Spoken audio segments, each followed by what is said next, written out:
आप देख रहे हैं अंबर टाइम्स। औद्योगिक थाना क्षेत्र के रिद्धि सिद्धि रेसिडेंसी और डोंगरे नगर में चोरी की वारदात हो गई। सूचना मिलते ही पुलिस मौके पर पहुंची।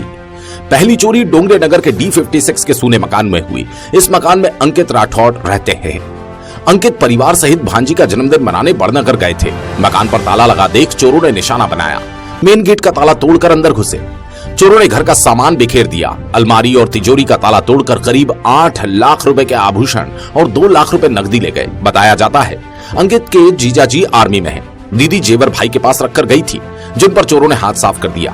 अंकित ठेला गाड़ी पर मसाला बेचने का कारोबार करते हैं। चोरी होने से घर पर परिवार का रो रो कर बुरा हाल है। सूचना मिलने पर मौके पर पुलिस भी पहुंच गई। बताया जाता है चोरों की संख्या 4 थी। चोरों को जाते हुए पड़ोसियों ने देखा था, लेकिन डर के मारे कोई कुछ नहीं बोला। भवन स्वामी अंकित राठौड़ ने बताया। कितने की क्या चोरी हुई है? कुछ भी मालूम, 8 से 10 लाख रुपए का चोरी हुआ। आप लोग कहाँ गए थे? मेरी भांजी का बर्थडे था, बड़नगर गया था। मैं आने का था, मैं ट्रेन छूट गई थी, इस कारण नहीं आ पाया। मैं 10 वाली ट्रेन थी मेरी। दूसरी चोरी रिद्धि सिद्धि कॉलोनी में रमेश मीणा के घर हुई। परिवार चित्तौड़ गया है। सुबह मॉर्निंग वॉक पर जब पड़ोसी निकले तो दरवाजा खुला देख पुलिस को सूचना दी। पड़ोसी जितेंद्र कुमार आचार्य ने बताया। हाँ, मेरा नाम जितेंद्र कुमार आचार्य है। सर, किस पास में आपकी चोरी हुई है सर? क्या आपको कैसे पता चला? हाँ, जब हम सुबह 6:30 बजे मॉर्निंग वॉक के लिए निकले तो हमारे पड़ोसी 158 में रमेश जी मीणा जी रहते हैं। उनका दरवाज़ा खुला दिखा। हमने सोचा कि वो शायद अंदर हैं। हमने आवाज़ दी, लेकिन कोई वहाँ पर आवाज़ नहीं आई। तो वो करते हुए ही एक और पुलिस कर्मी हमारे मोहल्ले के रोहिल्ला जी थे, उन्हें हमने बुलाया और उनके साथ फिर देखा तो संदिग्ध लगा कि यहाँ पर ताला तोड़कर कहीं चोरी हुई है। तो उसके बाद में फिर उन्होंने पुलिस को बुलवाया और मौके पर पुलिस ने आकर बाहरी जो हैं उन्होंने देखा और हमसे बोला कि आप यहाँ आकर फिलहाल ताला लगा दीजिए, फिर उनके आने के बाद में आगे की कार्रवाई करेंगे। कहाँ गए हैं अभी? ये कल जो है दिन में चित्तौड़ गए हुए हैं, अपने बच्चों को हॉस्टल के अंदर छोड़ने के लिए गए हुए थे।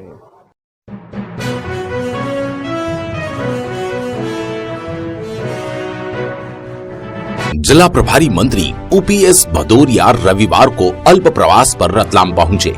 सर्किट हाउस पर स्थानीय मीडिया से बात करते हुए मंत्री भदौरिया ने कहा, बजट सत्र के लिए सरकार की पूरी तैयारी है। इस बार का बजट कुछ हटके होगा। सरकार ने महिलाओं और बच्चों के लिए अलग से प्रावधान किया। मंत्री भदौरिया ने मीडिया से शहर विकास, कर्मचारी हित, मेडिकल कॉलेज सहित अन्य मुद्दों पर भी चर्चा करते हुए कहा। सर्किट हाउस पर विधायक चेतन काश्यप, दिलीप मकवाना सहित पार्टी पदाधिकारी भी मौजूद थे। सत्रों को लेकर हमारी पूरी तैयारी है। ये सिर्फ विधानसभा सत्र नहीं है, हमारा बजट सत्र है। तो आने वाले वर्ष में प्रदेश में हम कल्याणकारी योजनाएं कैसे लागू करना है, और 2 बड़ी महत्वपूर्ण बात है इस बजट में, जो पूरे देश से एक अलग बात होगी कि महिलाओं के लिए और बच्चों के लिए हमने जो अलग से प्रावधान किए हैं, एक नवाचार मध्य प्रदेश में हमने किया है, वो आपको इस बजट में भी दिखाई देगा। ये कर्मचारी जो अपनी मांगों को लेकर, पुरानी पेंशन को लेकर जो आंदोलन कर रहे हैं, पड़ोसी राजस्थान में भी ये मुख्यमंत्री ने लागू कर दिए, इसको लेके प्रदेश सरकार का क्या रुख है? कर्मचारियों को लेकर के हमारे माननीय मुख्यमंत्री जी और पूरी सरकार बेहद संवेदनशील है और एक रूपरेखा पूरी तैयार की जा रही है। अधिकारी उसमें अध्ययन कर रहे हैं और निश्चित रूप से उसका लाभ कर्मचारियों को मिलेगा। अभी माननीय मुख्यमंत्री जी ने, मैं उनको धन्यवाद देना चाहता हूं, अपने जन्मदिन पर 30% जो भत्ता, महंगाई भत्ता उन्होंने बढ़ाया है, वो भी कर्मचारियों के हित में है। और एक पैकेज कुछ इस तरह का हम ला रहे हैं जिससे जो पुरानी पेंशन योजना जो कांग्रेस ने ख़त्म कर दी थी उस समय, उसको फिर से लागू करेंगे। शहर की विभिन्न विकास योजनाएं ठहरी हुई थी। हालांकि कल कलेक्टर साहब और विधायक जी ने शहर में भ्रमण करके इन योजनाओं को त्वरित गति से बढ़ाने का आदेश दिया। इस मामले में आपका क्या कहना है? शहर में विकास योजना बहुत तेजी के साथ लागू हो रही है। मैं विधायक जी को भी धन्यवाद देना चाहता हूं, वो सतत उसके लिए प्रयासरत हैं। अभी लगभग 50 करोड़ रुपए की और भी योजना है जो स्वीकृति की प्रक्रिया में अभी इस महीने स्वीकृत हो जाएंगी। नए सड़क, स्वास्थ्य और बुनियादी ढांचे के विकास में रतलाम ने जबरदस्त प्रगति की है। इतनी सारी योजनाएं अभी आने वाली हैं। माननीय मुख्यमंत्री जी इस समय अपने हाथों से भूमि पूजन और लोकार्पण करेंगे, तो विधायक जी भी प्रगतिशील है, पार्टी भी उस दिशा में बहुत अच्छा काम कर रही है और रतलाम को एक अभिनव रूप देना है, ये तय है। मेडिकल कॉलेज की ओपीडी क्यों प्रारंभ नहीं हो पा रही है? ओपीडी तो प्रारंभ हो चुकी है, लेकिन उसका विधिवत उद्घाटन माननीय मुख्यमंत्री जी के कर कमलों से होगा। कि मुख्यमंत्री जी 2 बार आके यहाँ बोल चुके हैं अक्टूबर में करेंगे, फिर क्या जनवरी में करेंगे। कोरोना की वजह से बीच में वर्चुअली कार्यक्रम बना था, पर हमारे विधायक जी का अनुरोध था कि नहीं, वर्चुअली नहीं, हम फिजिकली कराएंगे। तो जैसे ही मुख्यमंत्री जी से समय मिलेगा कार्यक्रम अवश्य होगा। एक बड़ी सुविधा अटकी हुई है लोगों के इलाज के लिए। सुविधा ब्लड बैंक का इंस्टॉलेशन चल रहा है, सारे जो टेस्ट हैं वो हो रहे हैं और भी वहाँ ओपीडी भी चालू है। कोरोना के समय पूरी हमारी तैयारी भी थी उसका उपयोग करने के लिए। एक बार प्रधानमंत्री जी जितनी बार आप आए, जो हम तक जानकारी आती रही है, वो ये है कि भारतीय जनता पार्टी के जितने कार्यकर्ता हैं वो आपसे अक्सर शिकायत करते हैं कि उनकी सुनवाई नहीं हो रही, प्रशासनिक स्तर पे अधिकारी उनकी सुन नहीं रहे। कई बार आपने दिशा निर्देश दिए, कुछ बाकी ऐसे हुए भी हैं, तो आपके जिला प्रभारी उनके भी कुछ चीज़ें नॉलेज में है, पूर्व में हुई है, तो आप इनको कितना सही मानते हैं और अगर सही है तो क्या दिशा निर्देश? बिल्कुल, जो बात मेरे संज्ञान में आएगी उसके लिए हम निश्चित कार्रवाई करेंगे, कार्यकर्ताओं का ध्यान रखेंगे। धन्यवाद। जय हिंद।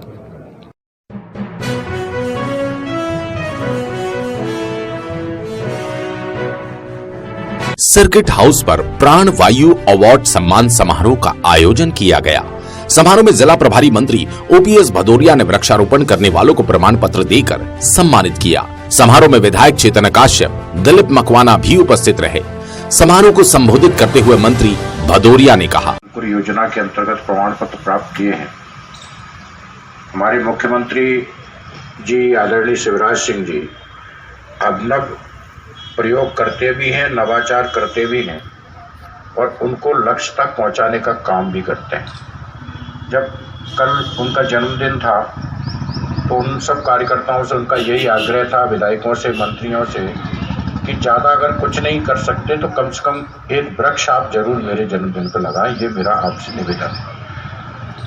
तो कहने का आशय ये है कि जब आदमी कोई चीज़ दिल और दिमाग में ठान ले तो वो पूरी भी होती है। माननीय मुख्यमंत्री जी 1 साल से प्रतिदिन एक पौधा रोपते हैं और उन्होंने बताया कि अब जहाँ भी मैं जाता हूँ पहले से ही व्यवस्था रहती है, सबको पता है मुख्यमंत्री जी के कार्यक्रम में ये है कि पौधा रोपण करना है। तो प्रकृति का संरक्षण और पर्यावरण का संतुलन बेहद आवश्यक है। बहुत लंबी मैं भाषण नहीं देना चाहता, लेकिन मैं उन लोगों को वास्तव में हृदय से धन्यवाद देना चाहता हूं कि इन्होंने मुख्यमंत्री जी के उस मिशन को मुकाम तक पहुंचाने का काम किया है। 21,000 पौधे लगाए हैं और मुझे पूरा विश्वास है कि इससे बाकी लोग भी प्रेरणा लेंगे।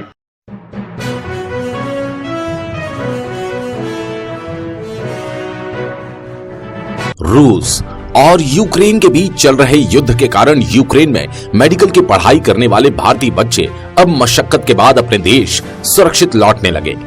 रतलाम रेलवे कॉलोनी निवासी रेल मंडल में वरिष्ठ अधिकारी आलोक डकाते की बेटी मानसी डकाते भी सुरक्षित अपने देश, अपने शहर लौट आई। मानसी अपने पिता के साथ राजधानी एक्सप्रेस से रतलाम आई। रेलवे स्टेशन पर मानसी ने यूक्रेन के ताजा हालातों को मीडिया से साझा करते हुए कहा, जब रशिया और यूक्रेन के बीच विवाद शुरू हुआ तो हमको लगा ये कोई छोटी लड़ाई हो सकती है जो 1 दिन में समाप्त हो जाएगी, लेकिन जब बम मिसाइल गिरना शुरू हुए तब युद्ध की गंभीरता समझ में आई। 28 फरवरी को कीव से 700 भारतीयों ने पैदल चलना शुरू किया। करीब 3.5 घंटे में 4 किलोमीटर का रास्ता हम भारतीयों ने तय किया। हमारे पास खाने को कुछ नहीं था, लेकिन मदद यूक्रेन के लोगों ने की। उन्होंने सम्मान, प्यार, सुरक्षा के साथ भोजन भी दिया। बेटी मानसी ने हंगरी के रास्ते भारत के लिए उड़ान भरी।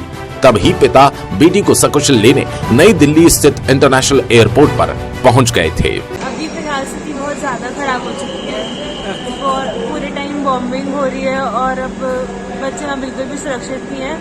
मेरे हॉस्टल से लकी ऑलमोस्ट सारे बच्चे निकल चुके हैं। कितने भारतीय वहाँ से निकले हैं? आपके साथ कितने लोग निकले? मेरे साथ मेरे हॉस्टल से 700 लोग निकले। यूक्रेनियन गवर्नमेंट ने कुछ स्पेशल ट्रेन चलाई हुई थी जो फ्री ऑफ कॉस्ट थी, तो उससे हम वेस्ट साइड से बॉर्डर्स तक गए थे। और कीवी से हंगरी तक कैसे पहुंचे? कीव से पहले हम ट्रेन लेकर लवीव तक गए, लवी से हमने दूसरी ट्रेन ली उस ग्रोथ तक। उस ग्रोथ से हमने कैब वैब से हम चौप तक गए और चौप से ही हमने इमिग्रेशन किया और जाहोनी बॉर्डर तक गए, जो कि हमने तो आपको ये पता है आपके सर्कल के और कितने बच्चे अभी वहाँ पर हैं? अभी मेरे सर्कल के ऑलमोस्ट सब बच्चे बॉर्डर्स तक पहुँच चुके हैं और वो सेफ हैं। बस उनको जब भी फ्लाइट मिलती है तब वो आ जाएंगे। MBBS में कौन सा ईयर में आप पढ़ाई कर मैं रहे हैं? अभी 3rd में हूँ।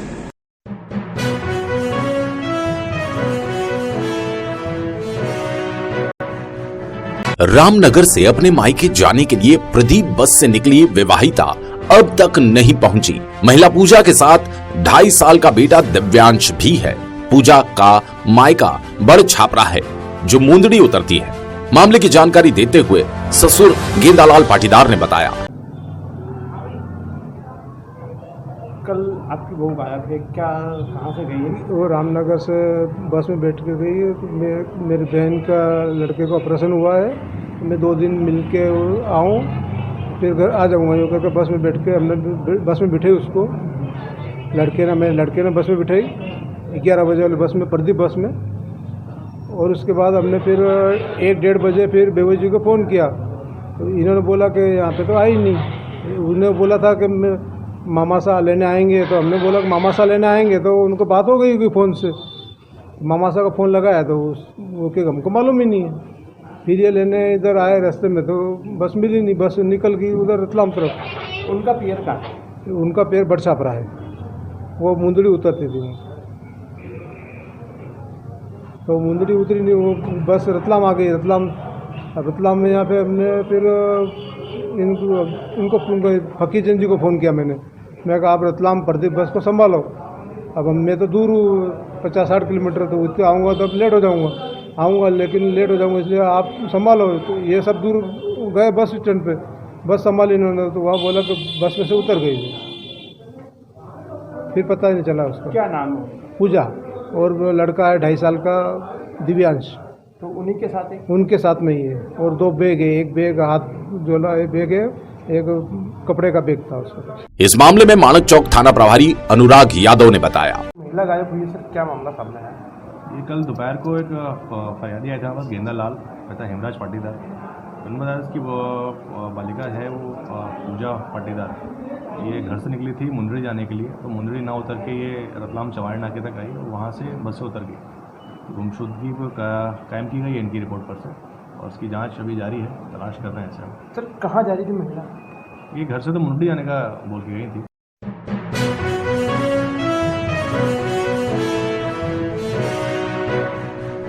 मध्य प्रदेश अजाक्स की जिला शाखा द्वारा प्रांतीय आह्वान पर रविवार को गुलाब चक्कर में दोपहर को धरना प्रदर्शन आयोजित किया गया।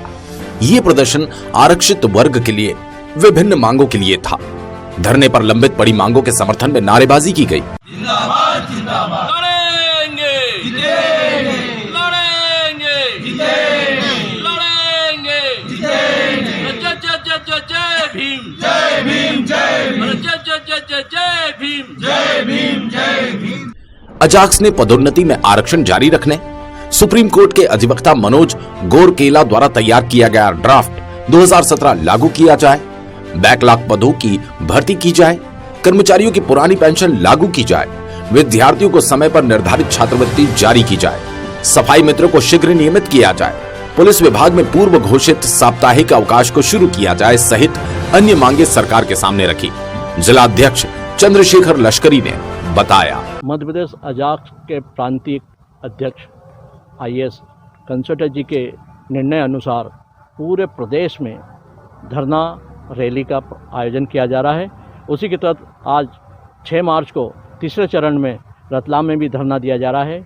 हमारी प्रमुख मांगों में पुरानी पेंशन योजना लागू की जाए, पदोन्नति में आरक्षण जारी रहे, सुप्रीम कोर्ट के अधिवक्ता द्वारा बनाया गया ड्राफ्ट 2017 यथावत लागू किया जाए, बैकलॉग की भर्ती नहीं हो पा रही है जिससे हमारे SC ST OBC के 1,07,000 पद खाली हैं, उसमें भर्ती की जाए। पुलिस जवानों को साप्ताहिक अवकाश की घोषणा की गई थी जिसमें उनको लाभ नहीं मिल पा रहा है, उनको लाभ दिया जाए, साप्ताहिक अवकाश दिया जाए। पुलिस विभाग में एक जवान पर थानों पर, पुलिस थानों पर बहुत लोड पड़ गया है, आरक्षकों की कमी है, नई भर्ती की जाए और सफाई मित्रों को नियमित की जाए। कई सालों से 20-20, 30-30 सालों से दैनिक वेतन भोगी, पार्ट टाइम और स्थायी कर्मचारी के नाम से शोषण हो रहा है, निश्चित ही उनको स्थायी किया जाना न्यायोचित होगा। इन्हीं मांगों के संबंध में पेंशनर एसोसिएशन को प्रतिमाह चिकित्सा भत्ता के रूप में 1000 रुपये मध्य प्रदेश शासन को देना चाहिए। इन्हीं मांगों को लेकर आज पुनः धरना एवं रैली के साथ ज्ञापन दिया जाएगा माननीय मुख्यमंत्री जी के नाम जिलाधीश को।